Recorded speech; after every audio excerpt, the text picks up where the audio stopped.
And I got the shaky gun in my face. I'm like, oh, I'm going to get shot. Where did you get caught? Get caught with what? Give me the rundown of that whole experience. When you went in front of the judge, they sentenced you to prison. Like, give me the whole story here, because I'm very intrigued by this. Because, and I hope you don't mind me asking these things, because for me, this is intriguing, because this is not a life I ever lived or ever desired to live. So to hear this, I think it's important to share these stories, because I think that people could hear this and be like, "Whoa, man, that's really fucked up. I don't want my life to be like that." You know. So it's okay. So to get to prison, you have to go to jail first. Mm-hmm. So I already did a year in county. I already worked. I was a prisoner but I worked for the CDF. So they trained me for firefighting, and I fought fires. Did a bunch of a little bit of county time. So collectively, over 4 years of my life spent behind bars. Prison was, so I already had a prior for burglary, and I burglarized the house again, and the worst kind you can do, almost the worst kind you can do. I never committed a violent crime, so I've never I've been in bloody, horrible fights, but I never got arrested for them. Mm-hmm. But I never I never did armed robbery. I never attacked anybody and stole their money. I was never about hurting people. I was like, I just kind of want to do it on the sly. Don't want to hurt anybody, you know. So I would burglarize, and the house I burglarized that had people in it. So that's called a hot prowl. It's very bad. It's very, very bad. It's like the worst kind of burglary you can do. So you knew they were in there, but you still wanted to go in and take their stuff. Yep. I knew a way in. I thought I could be quiet enough. There was so much. The worst part about this is I didn't need to, you never need to, right? But I wasn't jonesing and out of drugs and money. I had a pocket full of I had $3,000 on me. I had an 8-ball on me. And I got it in my head, and it's complicated thinking back about it. There's a couple things I can't say, but I can't say the guy's name. But there's this guy who drove me there who I'd have beef with. But I didn't know if I wanted to just end him and me. I've never really been suicidal, but I don't know. I didn't care at that point. I was so effing high. But I knew this guy had a gun, right? I knew he had gun collection. So I went in there, and that's what I was going for. Completely failed. It was such an utter failure. And this is why you should have a small dog. Big dogs are good. Big dogs are fierce. You can feed big dogs. You can throw a slice of steak over them. That'll keep them busy for a minute most of the time. Little dogs won't shut the fuck up. You know. And I go in there, and this little dog starts yapping and won't shut the fuck up. So I go, I'm out of here. I'm going to leave. This is a bad idea. Mm-hmm. Time to go. So I went out the garage. I went in the side garage door. So I'm going to go back out the way I came. And this is I always say this is my higher power working in my life. I hit that door handle falls off. No shit. So this is a door I just walked through just 5 minutes before. Mm-hmm. So I go to walk out the side of it. Door handle falls off. I'm like, fuck me. So I was going to hit the garage door. Couldn't, because the guy came out, and I hid under the car, got out from under his car, and I got a gun in my face, dude. I can see the bullets in the chamber. And I got the shaky gun in my face. I'm like, oh, I'm going to get shot. Cops show up. Take me in, and the guy said, "Oh yeah, that guy would have shot you between the eyes from 100 yards. He was on the Navy pistol team, whatever." It's so that cop saved my life, and I went away. And I knew that as soon as the cop. I mean, I just knew when the cops show up. I'm like, oh, I'm in prison for a couple 3 years. And you just reside to the idea that this is gonna be my life for the next little bit, huh? Yep. That's a hard reality, but it's I might as well accept it now, because there is, I was told when I got out, don't do this again. I went through the system already and avoided prison, but I knew once you get a second felony, you cannot avoid it. You are going to prison, no matter what. So I just accepted it. Luckily, I was able to ditch the drugs and the money. And never got found. Before Yes. you got that, before the Yes. cop. Yeah. So I was able to ditch the drugs and the money, so I never got, but that never got added to my charge, thankfully. It was bad enough anyway. They probably would have plead those out and dropped them anyway, to be honest with you, the way the system works, because the system is just about getting wins and getting people through, especially when they know you, they have you.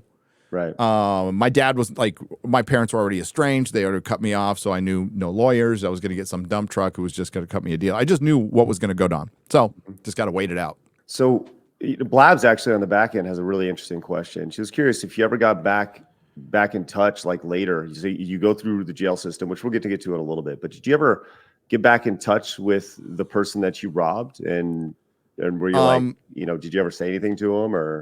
Yeah, I wrote him a letter. I wrote him a letter. Yeah. Did they respond back at all? Or? Kind of. Yeah. Yeah. Good. I got. I mean, basically forgiven, but good.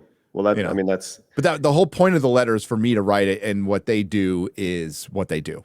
The whole point of making amends is like, not everybody's going to say, cool. There's going to be a lot of people tell you to fuck off permanently or die, and some have. I deserve it, but yeah.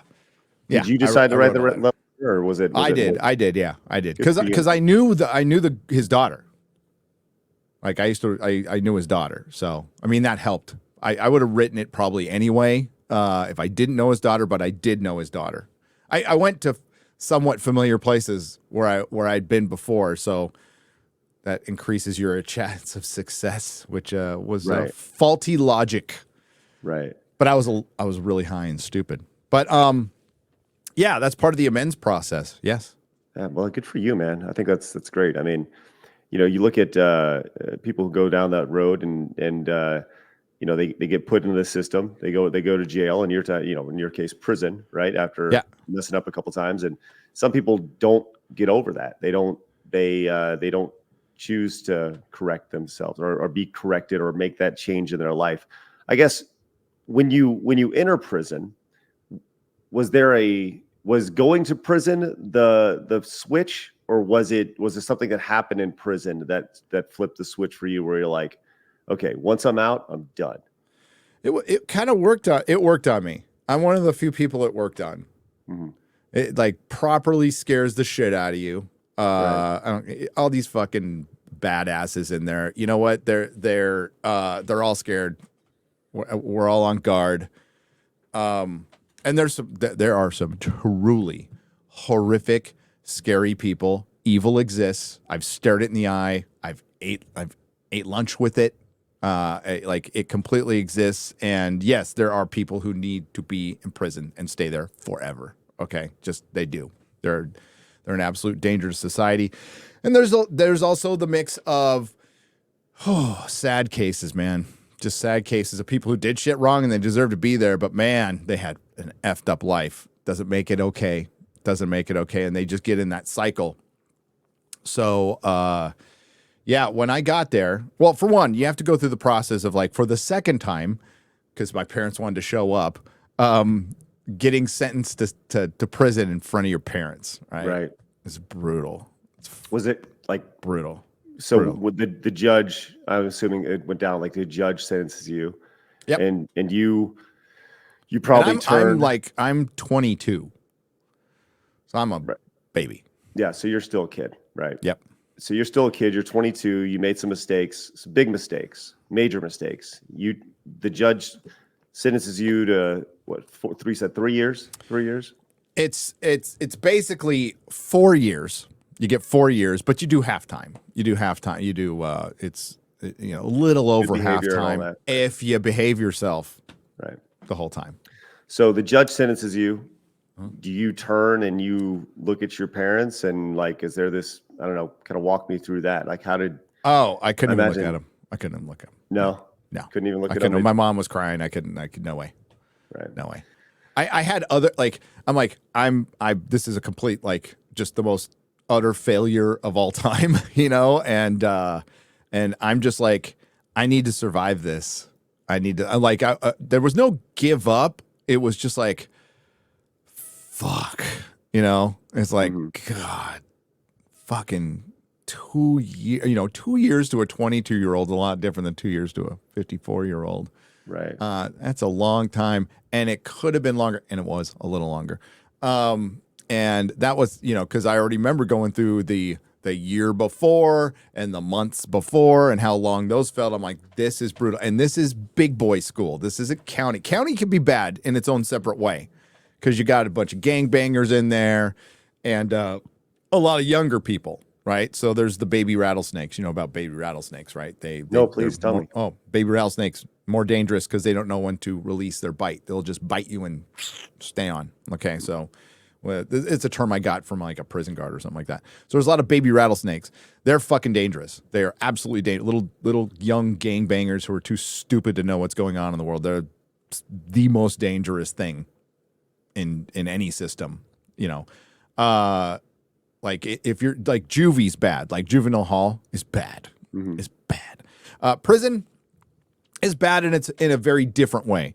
There are rules, and if you follow most of those rules, you'll probably be okay. But that takes an incredible amount of discipline when you have nothing to do for two, and then you're not sleeping because you have one eye open, and somebody can just not like you because of the way you look, and they're a lifer, and they'll just fucking kill you because they don't care, because they just don't care. Or, they'll hurt you real bad. I'll hurt you real bad. Either way. So what happened was I get sentenced, it was a first degree burglary. So I get sentenced to 2 years. That is considered a violent crime. So I have to go to a max. Now, I was told by my lawyer and everybody else that you'll probably end up going to a, something a little less max, after that, but which I ended up going to, right? Minimum security. But you're going to start out max. So I go to Donovan, which is a receiving center in Otay Mesa near San Diego, and you're supposed to be there for about a month. I get lost in the system. I'm there for 4 months. So a receiving center, walk me through that, because that just courts. Yeah, so you got certain receiving centers throughout the state. I think it's more than one, right? Donovan's so it's not a place where people stay. It's a place where you go, and then they farm you out to the prisons you stay at. That's a receiving center. At least it was back then. We're talking like a long time ago now. So I got to